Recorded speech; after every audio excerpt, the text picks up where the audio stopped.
नमस्कार दोस्तों, स्वागत है आपका हमारा एक बार फिर से भोजपुरी एक्सप्रेस तक न्यूज में। जी हाँ दोस्तों, आपको बता दें साई दीप फिल्म के माध्यम से प्रदीप पांडे चिंटू जी का एक दूधिया बदन नाम के टाइटल का गाना आप लोगों के बीच रिलीज कर दिया गया है। जी हाँ दोस्तों, आपको इस वीडियो में फुल जानकारी देने वाले हैं। आप लोग फटाफट से इस वीडियो को लाइक करके चैनल पर पहली बार आए हो तो इस चैनल को सब्सक्राइब करके बेल नोटिफिकेशन को ऑल पे सेट कर लीजिएगा, क्योंकि भोजपुरी से रिलेटेड कोई भी खबर होती है तो सबसे पहले आप तक जरूर पहुंचेगी। जी हाँ दोस्तों, आपको बता दें प्रदीप पांडे चिंटू भोजपुरी के दुनिया में अपना एक बार फिर एंट्री ले चुके हैं। हालांकि कुछ दिनों से इन्होंने गाना लाना, मूवी लाना बंद कर दिया था और एक बार फिर से अपने बड़े पर्दे पे आप लोग को देखने को मिलेंगे और लगातार इनका एक से बढ़कर एक ब्लॉकबस्टर गाना आप लोग के बीच आता रहेगा। जी हाँ दोस्तों, आपको बता दें प्रदीप पांडे चिंटू जो कि भोजपुरी के एक अच्छे सिंगर और कलाकार भी हैं। हालांकि गाना कम गाते हैं लेकिन ये मूवियाँ काफ़ी ज़्यादा लेकर आते रहते हैं और इनके मूवी को इनके फैंस लोग काफ़ी ज़्यादा पसंद करते हैं और काफ़ी दिनों से इनके फैंस का काफ़ी ज़्यादा डिमांड आ रहा था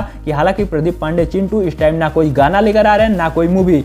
तो इसी बीच प्रदीप पांडे चिंटू ने एक बहुत ही बड़ा गाना लेकर आप लोगों के बीच मार्केट में उतर चुके हैं। तो आप लोग इस गाने को खूब ज्यादा प्यार और सपोर्ट दीजिएगा और नीचे कमेंट में हमें एक कमेंट जरूर दीजिएगा कि आप लोगों को प्रदीप पांडे चिंटू की मूवी और गाना कैसा लगता है। और अगर आप लोग इस वीडियो को पसंद करते हैं तो इस वीडियो को लाइक करके चैनल को सब्सक्राइब करके बेल नोटिफिकेशन को ऑल पे सेट कर लीजिएगा, क्योंकि भोजपुरी से रिलेटेड कोई भी खबर होती है तो सबसे पहले आपको हमारे चैनल से दिखाई और बताई जाती है। तो हमारी वीडियो देखने के लिए बहुत बहुत धन्यवाद। मिलते हैं फिर से किसी एक और नई धमाकेदार वीडियो के साथ। तो तब तक के लिए जय हिंद, जय भारत, वंदे मातरम।